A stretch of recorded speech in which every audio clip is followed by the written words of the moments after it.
Nagsisimula ang pelikula sa isang batang babae na nilikha gamit ang genetic engineering at may mga psychic powers. Mukhang nataranta ang isang batang babae habang nakatayo sa isang kamalig kung saan pinatay ang mga baka. Takot na takot, lumabas siya roon, at may nagsasabi sa kanya na pumunta sa kanyang ina, ngunit walang tao, at sumasakit ang ulo niya. Pagkatapos ay galit na tahol sa kanya ang isang malaking aso at, nang naputol ang kadena, ay tumakbo patungo sa kanya. Sa sandaling iyon, nagising si Miyang mula sa kanyang panaginip. Ito ay unang bahagi ng 2000s. Habang nakikita siyang natutulog, pinaghihinalaan ng kaibigan niya na ginugol niya ang huling gabi kasama ang kanyang kasintahan, ngunit itinanggi niya ito at nakiusap na huwag na siyang magsalita tungkol dito. Kapag sumasayaw ang kanyang kaibigan, tinatapik niya ng mabuti ang kanyang tiyan. Pupunta sila sa picnic ng kumpanya at magpapaarkila ng bus.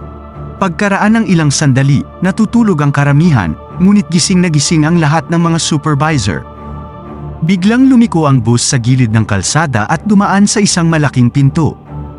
Nagsimulang magising ang mga tao at nagtataka kung saan pupunta ang bus dahil ang paligid ay parang isang napakalaking abandonadong pabrika. Kapag huminto ang bus, ang mga supervisor ay nagsusuot ng gas mask, naglalabas ng nerve gas, at nagsimulang bugbugin ang mga tao, at pagkatapos ay binigyan ng isa sa mga supervisor si Miyang ng isang iniksyon at dinala siya palayo. Nang bumukas ang pinto ng bus, bumaba ang mga supervisor kasama si Miyang, at marami pang naghihintay sa labas ang pumasok, na may hawak na mga bakal. Maya-maya, nagising siya na nakahiga siya sa kama sa operating room. Ang balita sa TV ay nag-uulat na ang bus na kanyang sinakyan ay nahulog mula sa isang bangin, at lahat ng nasa bus ay natagpo ang patay. Nang makita siyang nagising, sinubukan ni Beck na pakalmahin. Kahit na sinabi ni Miyang na buntis siya, alam na ito ni Beck. Babae na raw ito ngayon, ngunit magiging kambal na ito, at magkakaroon sila ng hindi mabilang na mga kapatid. Lumapit ang kambal na kapatid ni Beck at sinabing kasama niya sila kahit anong mangyari. Tumalon ang eksena sa kasalukuyan. Isang babaeng naninigarilyo na ang kamay ay may tattoo na salitang Chinese, na nangangahulugang clay doll. Pagdating ng iba pang miyembro, sinimulan nilang patayin ang lahat ng mga paksa ng eksperimento sa ARC, isang lihim na lab sa South Korea. Sinisigurado nilang barilin ang kanilang mga ulo dahil hindi sila masisira kung maayos ang kanilang mga utak. Pagkatapos nilang makaalis ang lahat, ang tanging nakaligtas ay nagbukas ng kanyang mga mata. Hinugot niya ang lahat ng mga tubo na nakakabit sa kanya at dahan-dahang naglakad palabas ng pasilidad. Naglalakad siya sa nyebe, nag-iiwan ng literal na dugong mga bakas ng paa, ngunit bigla na lang siyang nakakita ng isang babae sa tubig at sumakit ang ulo. Habang lumalala ang kanyang sakit, ang mga buhol ng nyebe sa kanyang paligid ay umaakyat sa hangin, ngunit kapag nawala ang sakit, sila ay nahuhulog sa lupa. Ang punong tagapamahala ng ARC, si Jiang, ay bumisita kay Beck, ang dating punong tagapamahala, upang pag-usapan ang tungkol sa aksidente sa ARC. Hinala ni Jiang na siya ang nasa likod ng aksidente dahil kakaunti, kahit sa pundasyon, ang nakakaalam ng pag-iral ni ARC. Gusto niyang siya ay mag-imbestiga, ngunit wala siyang oras para doon dahil ang babae ay lumabas mismo sa ARC, hindi nasira. Nabigla siya. Ang batang babae ay naglalakad sa isang kagubatan, namangha sa lahat, at nagsimulang maglakad sa isang daanan. Halos matamaan siya ng isang van na mabilis na nagmamaneho at maya-maya ay biglang huminto at paatras sa kanya. At pagkatapos ay pilit siyang pinapasok ng isang lalaki sa van. Ang van ay puno ng mga gangster na kumikidnap sa ibang babae, si Kyung Hee. Gusto niyang bitawan ng ulo ang dalagang walang kinalaman sa kanila, ngunit sa tingin niya ay maaaring may nasaksihan ito tulad ng plate number. Bigla niyang binibigkas ang mga numero at maging ang address sa isang maliit na sticker, na pumukaw sa kanyang hinala, kaya siya at ang kanyang mga tauhan ay nagsimulang hawakan at guluhin ang babae. Binali niya ang kamay na humawak sa kanya at hinagis ito sa pinto ng van. Pagkaraan ng ilang sandali ng paggising, bumaba si Kyung Hee sa sasakyan at nakita ang batang babae na papatayin na ang isang lalaki, kaya't pinigilan niya ito, kahit na natatakot, at pagkatapos ng ilang sandali ng pag-aalinlangan, isinama niya ang babae. Ang isa sa mga veterinaryo ng kaibigan ng kanyang ama, si Dr. Byon, ay dumating upang tulungan siya. Nagulat sa itsura ng dalaga, at pagkatapos ay nahimatay ang dalaga. Sa kanilang pagbabalik, naramdaman ng batang babae ang magiliw na paghawak mula kay Kyung-hee sa unang pagkakataon sa kanyang buhay. Pagtanggal ng mga bala sa katawan ng dalaga, laking gulat niya na wala na ang mga sugat ng dalaga. Nag-aalala siya na baka hindi normal ang dalaga, ngunit iyon ang dahilan kung bakit hindi siya kayang talikuran ni Kyung-hee. Ang punong ahente, si Sergeant Jo, ay tinatapos ang huli sa isang simbahan sa Middle Asia. Kahit na nag-aalala ang miyembro ng kanyang team na si Tom na palagi niyang ginagawa ang trabaho ng mag-isa, kailangan niyang magmadali para hindi ito makita ng mga normal na mananampalataya. Pagbalik sa kanyang lugar, bumunot siya ng mga bala gamit ang kanyang hubad na kamay, at ang mga sugat ay naghihilom ng kusa. Pagkatapos suriin ang susunod na misyon, siya ay nakaka-relax at uminom, ngunit nakatanggap ng isang mensahe na nagpabuntong hininga. Hinatid ni Kyung-hee ang babae sa bahay. Nang makitang sugatan ang mukha ni Kyung-hee, nagalit ang kanyang kapatid na si Dae-gil, tinanong kung sino ang may gawa nito, at mahigpit na hinawakan siya sa panga, at pagkatapos ay hinawakan ng babae ang braso nito, tinitigan siya. Pinakalma siya ni Kyung-hee sa pagsasabing okay lang dahil kapatid niya ito. Naghahapunan ng tatlo, ngunit nang sabihin ni Dae-gil na ang pagkain ay hindi maganda, nagsimula silang mag-away, kung saan ang babae ay nag-scarf down ang buong pagkain sa mesa ng mag-isa. Hinayaan ni Kyung-hee ang babae na manatili sa kanyang silid, binigay ang kanyang mga damit, at pinasalamatan siya sa pagliligtas sa kanyang buhay. Inaamoy ang mga damit, ang sarap ng pakiramdam niya dahil naaalala ng kanilang amoy ang mga haplos ni Kyung-hee. Ipinaliwanag ni Baek ang dalaga kay Jo. Ang kanyang opisyal na ID ay ARC-1 Datum Point, o ADP, at siya ang perpektong modelo para sa kanilang proyekto na isinagawa ng higit sa 40 taon. Nakuha nila ang orihinal na Miyang matagal na ang nakalipas, inihiwalay ang kanyang fertilized na itlog sa kanyang katawan, at nadoble ito, na naging ADP at Ja-yoon. Si Ja-yoon ay lumitaw sa Shanghai Lab noong 1 buwan ngunit nawala muli. Sa tingin ni Baek, masyadong delikado ang mga nilalang na katulad nila para manatili sa mundo. Tinanggap ni Jo ang hindi opisyal na misyon na ito na bayaran ang kanyang utang 10 taon na ang nakakaraan, at binigyan siya ni Baek ng detector na nagpapakita ng lokasyon ng chip na itinanim ni Baek sa utak ng subject na eksperimento.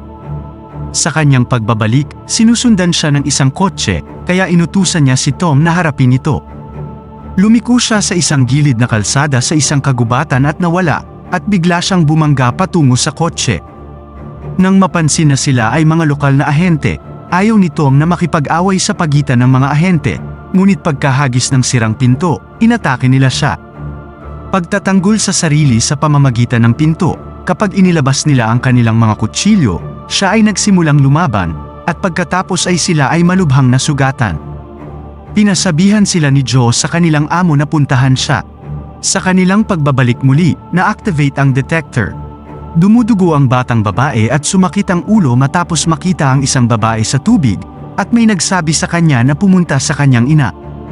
Huminto siya sa paghinga at napansing huminto ang orasan, at hindi gumagalaw ang alikabok sa hangin. Ngunit kapag siya ay huminga muli, ang orasan ay muling tumitibok, at ang alikabok ay nahuhulog sa lupa. Pakiramdam niya ay may mapanganib na bagay na papalapit at ibinukas ang bintana, at pagkatapos ay maraming sasakyan ang dumaan sa pastulan. Ito si Yongdu, na isang alipores ng ama ni Kyung-hee, ngunit ngayong patay na siya.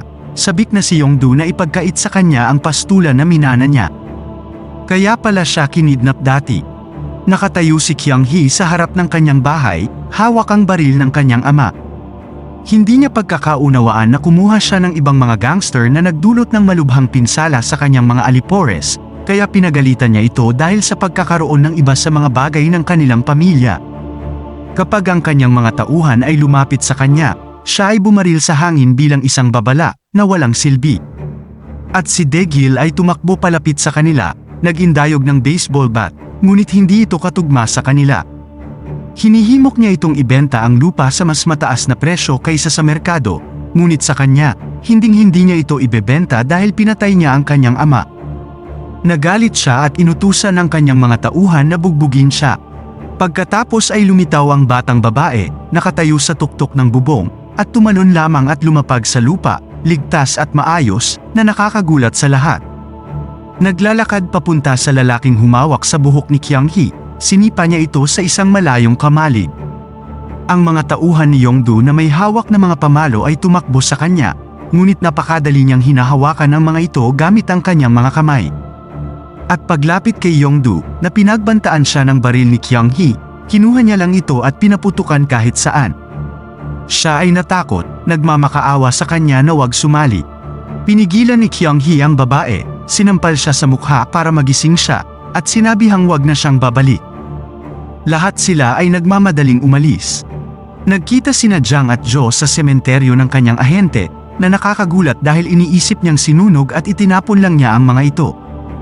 Binalaan niya siya na wag makisali kay Beck, na pinaghihinalaang nasa likod ng arc accident, dahil pagkatapos na makilala siya, ninakawan ni Ja Yoon ang Shanghai Lab, at nawala ang lahat ng subject at clay doll ng mga eksperimento.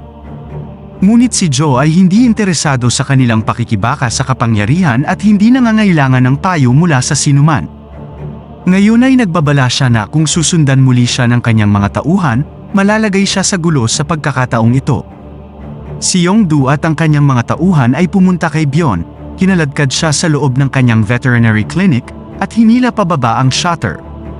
Nagbanta si Yongdu na puputulin ang kanyang daliri kung may itatago siya tungkol sa babae sa bahay ni Kyung-hee. Maya-maya, sumisigaw siya sa matinding paghihirap, at lumabas si Yongdu. Ngayon ay sigurado siyang siya ang may nilalagay na bounty sa kanyang ulo, kaya nag-utos siya na makipag-ugnayan sa kanya doon. Si Kyung-hee, Dae-gil, at ang babae ay namimili sa isang palengke. Ang batang babae, na nasa sabik sa pagkain, ay tumakbo sa paligid, at hinabol siya ni Dae-gil. Pagkatapos ay nakatanggap si Kyung-hee ng tawag mula kay Byon at nawala. Tinulungan niya itong bumaba ng sasakyan, na ang kamay ay nakabalot ng mga benda. Dahil parehong delikado ang babae at si Yongdu, gusto niyang talikuran siya nito at ibigay ang lupain. Habang pinaandar niya ang kanyang sasakyan, sumakay si Jo sa kotse at ipinakita ang footage ng video surveillance kung saan pinasabog ng babae ang ulo ng isang lalaki gamit ang kanyang hubad na kamay. Nag-aalala si Jo na maaaring maging mabagsik na halimaw ang babae anumang oras, kaya hinimok niya itong sundin ang kanyang mga direksyon upang iligtas ang kanyang nag-iisang kapatid at bigyan siya ng isang tracking device. Nang makabalik si Yongdu sa kanyang opisina at pinagbuksan siya ng kanyang mga tauhan, binaril sila sa ulo. Ang clay dolls ay naghihintay para sa kanya, at syempre gusto nila ang lokasyon ng batang babae. Ihayag man niya o hindi, papatayin siya ng mga ito, kaya pinayuhan siya ng pinuno na magsalita ng mabilis at iwasan ang matinding pagpapahirap. Desperado, walang katapusang ipinaliwanag ni Yongdu ang kanyang pagiging kapakipakinabang sa kanya. Interesado, binibigyan niya siya ng regalo. Inihahanda ni Jo ang kanyang mga ahente na i-decommission ang ADP. Dapat nilang tapusin ito sa loob ng 30 minuto ng pagdiriwang ng paputok, para hindi marinig ng mga tao ang putok ng baril. Habang tinitingnan ni Kyung-hee ang oras, sinubukan ni Dae-gil na dalhin ang babae sa pagdiriwang ng paputok. Pagkatapos ay pinigilan ni Kyung-hee ang dalawa at sinabihan ang babae na tumakas. Habang nagagalit si Jo na nasa loob pa ang magkapatid, si Yongdu at ang kanyang mga tauhan ay nagsisiksikan sa harap ng bakuran ni Kyung-hee, pati na rin ang mga clay doll. Dinala ni Dae-gil ang babae sa bubong at sinabihan siyang tumalon hanggat maaari at tumakas. At kapag bumuti na ito, gusto niyang bumalik siya, pumunta sa isang karaoke room, at magpizza na rin. Inaangkin ni Yongdu ang babae, ngunit sinabi ni Kyung-hee na hindi, kaya binaril lang niya ito, at pagkatapos ay nagsimula ang mga paputok. Nang tumakbo si Dae-gil kay Kyung-hee, pinaputok ng ahente ni Jo ang mga missile sa bahay, at pagkatapos ay tumungo ang isa sa mga clay doll sa direksyon kung saan pinaputok ang mga missile. Inatake niya ang ahente, at binaril siya nito, ngunit mas mabilis ang paggalaw kaysa mga bala, pinutol niya ang leeg nito. Nang makitang galit na galit si Dae-gil, si Yongdu ngayon ay may hinanakit sa pamilyang ito. Iginiit niya na ang ama ni Dae-gil ay namatay habang sinusubukang patayin si Yongdu, na naging alipores niya sa loob ng 15 taon, at ito ay sa kanyang sariling kamay na kinuha niya ang lupaing ito. Sinusubukang barilin siya, binaril siya ni Jo, na hinimok ang mga lalaki na wag makisali dito.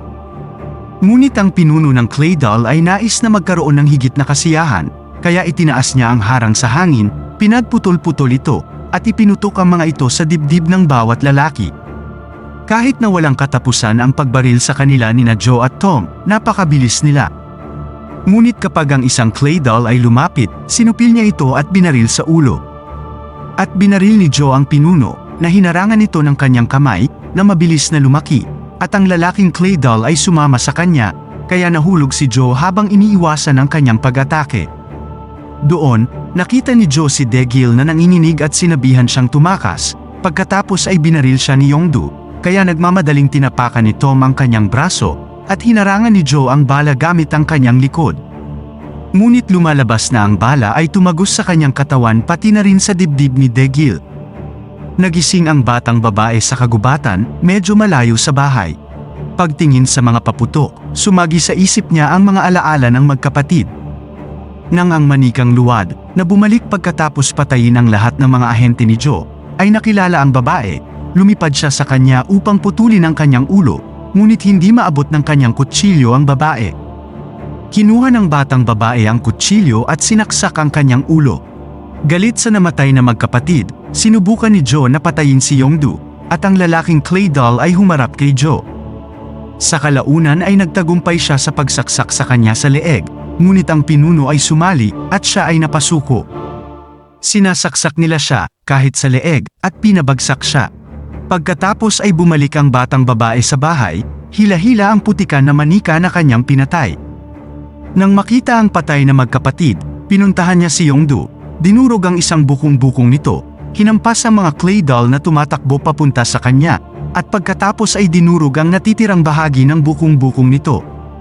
Kumuha ng kutsilyo, inatake muli siya ng pinuno, ngunit ang batang babae, na nakatitig lang sa kanya, paulit-ulit niyang sinasaksak ang sarili, hinablot ang kanyang buhok, at pinaghahampas.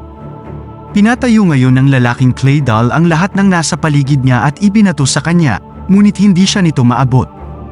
Ngayon ang batang babae ay nagsimulang hatiin ang mga ito sa alabok. Lumilipad patungo sa kanya, siya ay nakulong sa alikabok, at sa kanyang pag-iisang kamay, ang alikabok ay nagiging puyo ng hangin, at siya rin ay nagiging alikabok at nawawala. Natakot at umatras, ang pinuno ay naharang ng isang kotse, at si Jae-yoon ay bumaba sa kotse. Siya ay masaya at gumaan na makita siya, ngunit sinabing hindi niya sinabi sa kanya na patayin ang kanyang kapatid, pinutol ni Jae-yoon ang kanyang leeg. Bago namin tapusin ang pagsusuri ng pelikula, at kung bago ka pa lang sa aming channel, maaari bang hingin namin ang isang munting pabor? I-click ang subscription button at pindutin ang notification bell para ma-update ka sa aming mga susunod na video. Huwag kalimutang mag-iwan ng like para matulungan ang aming munting channel. Maraming salamat! Sa pagpapatuloy, ipinakilala niya ang sarili bilang kambal ng dalaga. Napinsala, tinulungan siya ng mga manikang luwad nang sinusubukang ilabas ang babae sa ark. Naisip ni Jae-yoon na hindi niya kapatid ang babae dahil hindi man lang siya lumaban, ngunit sa isang punto, nagsimula siyang maramdaman ang batang babae sa kanyang isip, at tanging ang babae lamang ang may kamalayan na konektado sa kanilang ina. Hiniling ni Jae-yoon sa babae na hanapin ang kanilang ina na magkasama, ngunit ang babae ay tumalikod at pumunta sa mga patay na magkapatid. Kapag tumingin ang dalaga sa kanila at nakaramdam ng sakit, namangha si Jae-yoon na nakakaramdam siya ng ganoong emosyon. Nais ng batang babae na iligtas sila, ngunit sinabi ni Jae-yoon na, kahit na posible, maaari lamang niyang iligtas ang isa sa kanila, na hindi na mabubuhay muli ng normal, kaya ipinapayo niya na maaaring mas mabuting hayaan silang mamatay bilang mga tao. Napaupo ang batang babae, at binigyan siya ni Jae-yoon ng iniksyon. Pagpasok ng natutulog na babae sa kotse, umalis si Jae-yoon. Sa kabilang banda, natapos ni Baek ang pagguhit ng mukha ng isang babae at sinabing, mula nang magkakilala ang kambal, hahanapin nila ang kanilang ina sa lalong madaling panahon, kaya dapat niyang ihanda ang kanyang sarili. Natapos ang pelikula sa pagbukas ni Miyang ng kanyang mga mata sa tubig.